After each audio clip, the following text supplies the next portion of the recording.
5 जून 1967 सुबह 7:45 भूमध्य सागर की सतह से सिर्फ 30 मीटर ऊपर इजरायली वायुसेना के लड़ाकू विमान रेडियो मॉन में उड़ रहे हैं। नक्शे पर यह रास्ता कहीं दर्ज नहीं। समुद्र के उस पार मिस्र के हवाई अड्डों पर सुबह की गश्त अभी अभी उतरी है। पायलट नाश्ते की मेज पर हैं, कमांडर काहिरा की सड़कों पर फंसे हैं। रडार स्क्रीनें खाली और शांत। किसी को अंदाजा नहीं कि आसमान में एक झुंड चुपचाप दक्षिण की ओर मुड़ चुका है। अगले 190 मिनट में यह युद्ध तय हो जाएगा। इससे पहले कि एक भी टैंक हिले, इससे पहले कि एक भी सैनिक सरहद पार करे, इससे पहले कि दुनिया को खबर भी लगे। 13 मई 1967 को सोवियत संघ ने मिस्र को एक खुफिया रिपोर्ट भेजी। दावा था कि इजराइल सीरिया की सरहद पर भारी फौज जमा कर रहा है, हमले की तैयारी में। यह रिपोर्ट झूठी थी। मिस्र के अपने ही सेना प्रमुख ने खुद सरहद का दौरा किया और वहां कोई इजरायली जमावड़ा नहीं पाया। यह बात ऊपर तक पहुंचाई भी गई, मगर तब तक फैसला हो चुका था। इसी झूठी चेतावनी के नाम पर राष्ट्रपति नासिर ने सिनाई की तरफ फौज भेजनी शुरू कर दी।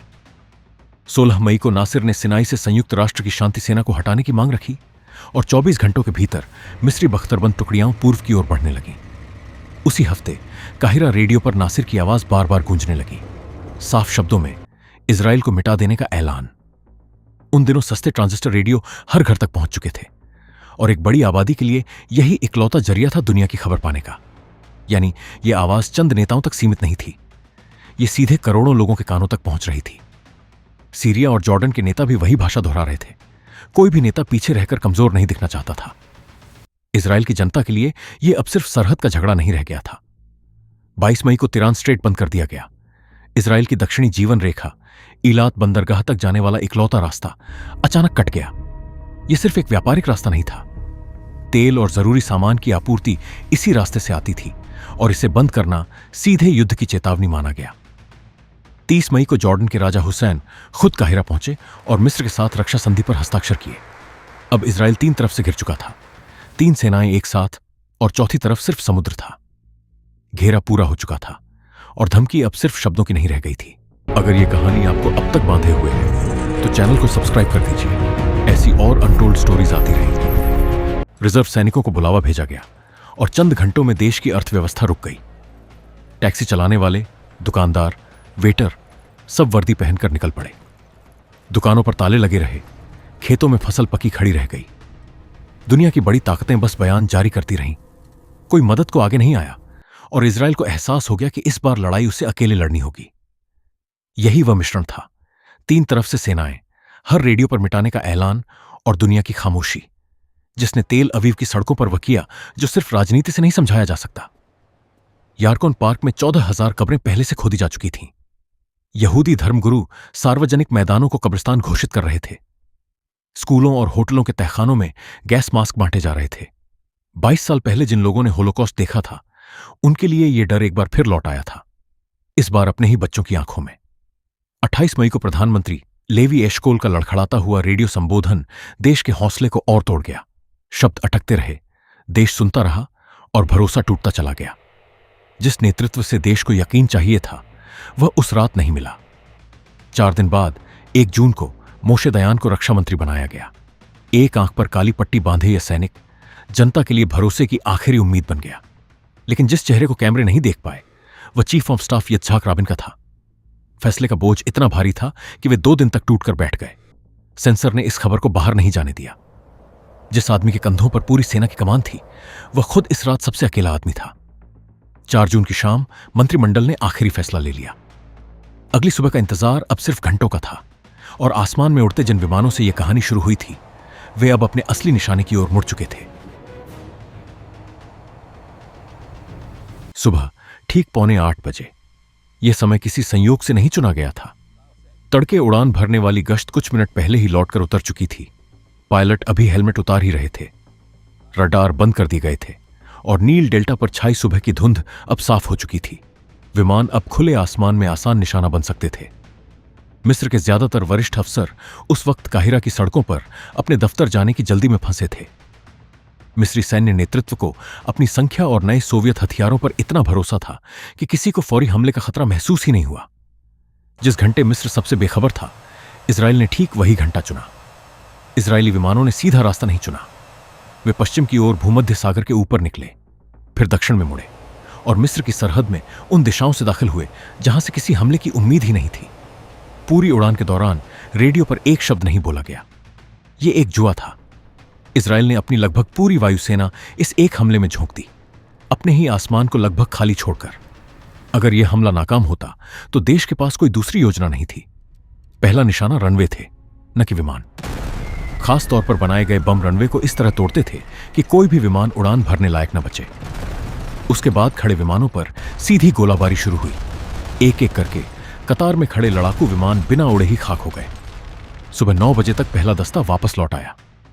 असली लड़ाई अब हवा में नहीं, रनवे के किनारे लड़ी जा रही थी।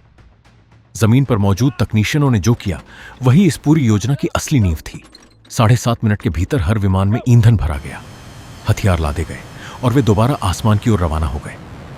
यह रफ्तार किसी भी बड़ी वायुसेना के औसत समय से दर्जनों गुना तेज थी, और यही रफ्तार थी जिसने एक ही सुबह में 3-3 हमलों की लहर संभव बना दी। एक के बाद एक 11 मिस्री हवाई अड्डे इस चक्र में आते गए। रनवे टूटते गए, कतार में खड़े विमान जलते गए, और हर बार दस्ता वापस लौटकर फिर उसी रफ्तार से दोबारा रवाना हो गया।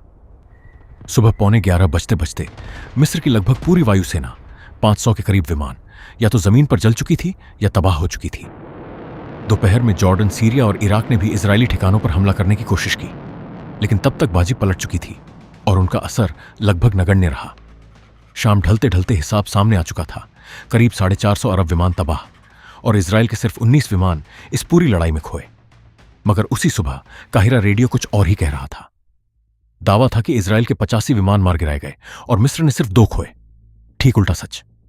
मिस्र के सेना प्रमुख ने खुद जॉर्डन को संदेश भेजा कि इजराइल अपनी 75% वायुसेना गंवा चुका है।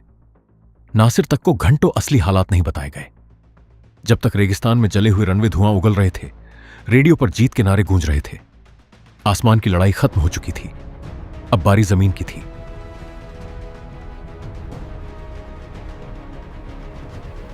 रात 11:15 बजे अब्बू अगीला के मोर्चे पर 6 इजरायली तोपखाना बटालियनें एक साथ गरजने लगीं। यह सिर्फ गोलाबारी नहीं थी, यह एक कमांडर के दिमाग में बनी वह योजना थी जो एक साथ 4 दिशाओं से दुश्मन को घेरती थी।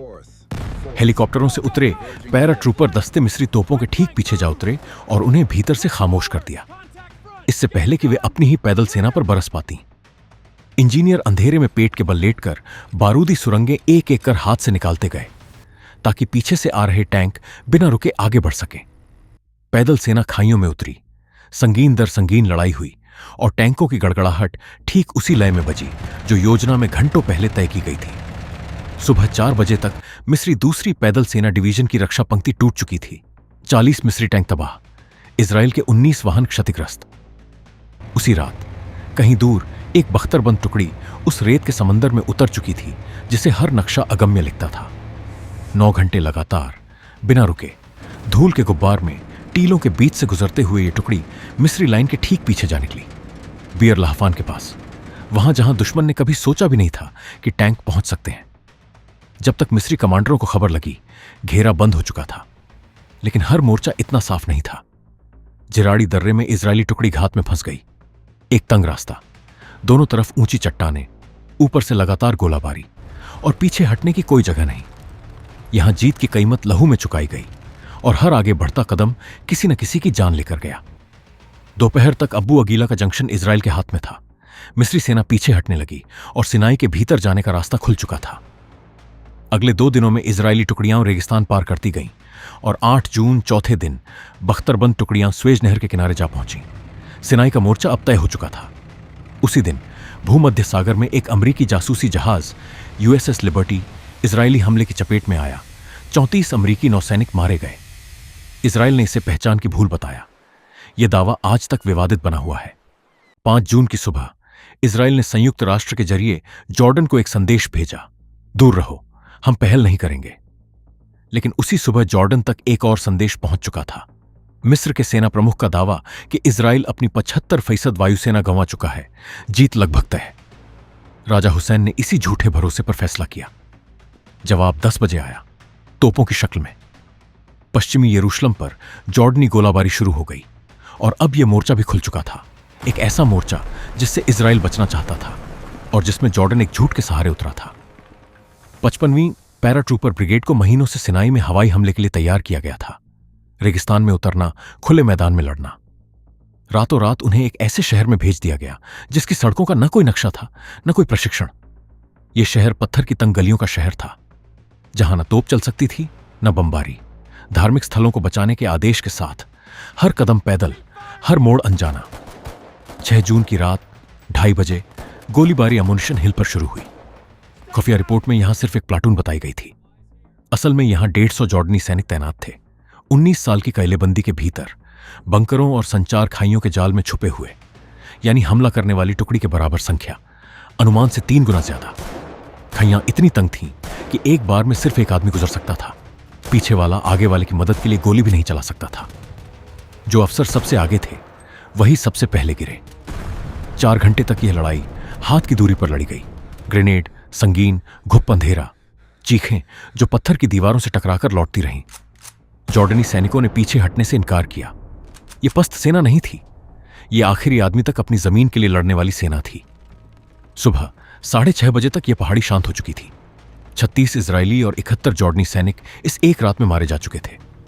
10 इजरायली सैनिकों को बाद में बहादुरी के लिए विशेष सम्मान दिया गया, मगर इस पहाड़ी की असली कहानी वीरता की थी, दोनों तरफ से। 7 जून सुबह 9:45 बजे इजरायली टैंकों ने लायंस गेट पर गोले दागे और पुराने शहर का फाटक खुल गया। 10 बजते बजते रेडियो पर सिर्फ एक वाक्य गूंजा, हर हबाइत बेयादेनु, टेंपल माउंट हमारे हाथ में है। तुरंत हर तरफ गोलीबारी रोकने का आदेश दे दिया गया। कुछ ही देर बाद एक झंडा दीवार के पास फहराया गया और शोफार की आवाज पश्चिमी दीवार पर गूंज उठी। 19 सालों में पहली बार।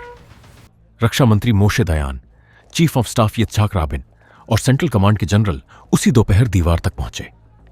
जो सैनिक अभी कुछ घंटे पहले तक पत्थर की गलियों में मौत से लड़ रहे थे, वही अब उस दीवार के सामने खड़े रो रहे थे जिसे उन्होंने कभी सिर्फ तस्वीरों में देखा था। गोलान की पहाड़ियों से सीरियाई तोपें बरसों से नीचे घाटी के इजरायली खेतों और गांवों पर गोले दागती रही थीं। यह कोई नया मोर्चा नहीं था, यह एक पुराना जख्म था जो अब तक अनसुलझा पड़ा था। चौथे दिन तक सिनाई और यरूशलेम इजराइल के हाथ में आ चुके थे और लग रहा था कि यह जंग यहीं सिमट जाएगी। सीरिया बिना किसी नुकसान के बच निकलेगी। रक्षा मंत्री मोशे दयान इस मोर्चे के खिलाफ थे। सोवियत संघ, सीरिया का सबसे करीबी सहयोगी, इस विस्तार को बर्दाश्त न करने की चेतावनी दे चुका था। लेकिन घाटी के किसानों का एक प्रतिनिधिमंडल सीधे मंत्रिमंडल के सामने पहुंचा। बरसों की गोलाबारी झेल चुके इन गांवों की गुहार आखिरकार भारी पड़ी। 9 जून आखिरी घड़ी में फैसला पलटा और उत्तरी मोर्चा खोलने की मंजूरी मिल गई। 6 दिनों में यह इकलौता फैसला था जो लगभग बदल दिया गया होता। सामने 500 मीटर ऊंची एक काली चट्टान थी। 19 सालों से बिछाई गई सीरियाई कंक्रीट, बारूदी सुरंगें और एक दूसरे से जुड़े बंकरों की कतार। बख्तरबंद बुलडोजर सीधी गोलाबारी के बीच चढ़ाई का रास्ता काटते गए ताकि पीछे आ रहे टैंक ऊपर पहुंच सके। बख्तरबंद टुकड़ियों ने सुबह ही चढ़ाई शुरू कर दी थी। गोलानी ब्रिगेड की पैदल सेना करीब 3 घंटे बाद उनके पीछे पीछे चढ़ी। दोपहर बाद 12वीं बटालियन तेल फाहर की तरफ बढ़ी, पैदल, खुले में, ऊपर की ओर, सीधे सामने से आती गोलियों के बीच। कांटेदार तारों की तिहरी दीवार रास्ता रोक रही थी और एक सैनिक खुद उन तारों पर लेट गया ताकि बाकी साथी उसकी पीठ पर से गुजरकर आगे बढ़ सके। बटालियन कमांडर खुद सबसे आगे था जब वह गिरा। शाम 6:30 बजे तक तेल फाहर गिर चुका था। 260 इजरायली सैनिकों में से 34 मारे गए, 113 घायल हुए, 62 सीरियाई सैनिक मारे गए, 20 बंदी बनाए गए। इस एक शाम ने देश के इतिहास में किसी भी एक लड़ाई से ज्यादा बहादुरी के तमगे दिए। मॉस्को की चेतावनी अब सिर्फ धमकी नहीं रह गई थी और संयुक्त राष्ट्र में युद्ध विराम की मांग तेज हो चुकी थी। 10 जून को, इससे पहले कि यह टकराव किसी बड़ी ताकत के बीच का टकराव बन जाता, गोलान की पहाड़ियां इजराइल के हाथ में आ चुकी थीं और युद्ध विराम की घोषणा हो गई। 6 दिन पूरे हो चुके थे। 6 दिन, लगभग 800 इजरायली सैनिकों की जान गई और नक्शा हमेशा के लिए बदल गया। सिनाई, गोलान, पश्चिमी तट, पूरा यरूशलेम, जमीन का रकबा लगभग तिगुना हो गया। लेकिन इसी जमीन के साथ 3 लाख फलस्तीनी अपने घरों से बेघर हो गए, अपनी जिंदगी की शुरुआत कहीं और से करने पर मजबूर। एक हिसाब जो आज तक चुकता नहीं हुआ। जंग 6 दिन में खत्म हो गई, उसका असर आज तक खत्म नहीं हुआ। सवाल अब भी वही है जो जमीन तलवार से मिली, क्या वह शांति से बचाई जा सकती है? अगर आपको हमारा प्रयास अच्छा लगे तो इस वीडियो को लाइक, शेयर और चैनल को सब्सक्राइब जरूर करें और मुझे आपके कमेंट्स का इंतजार रहेगा।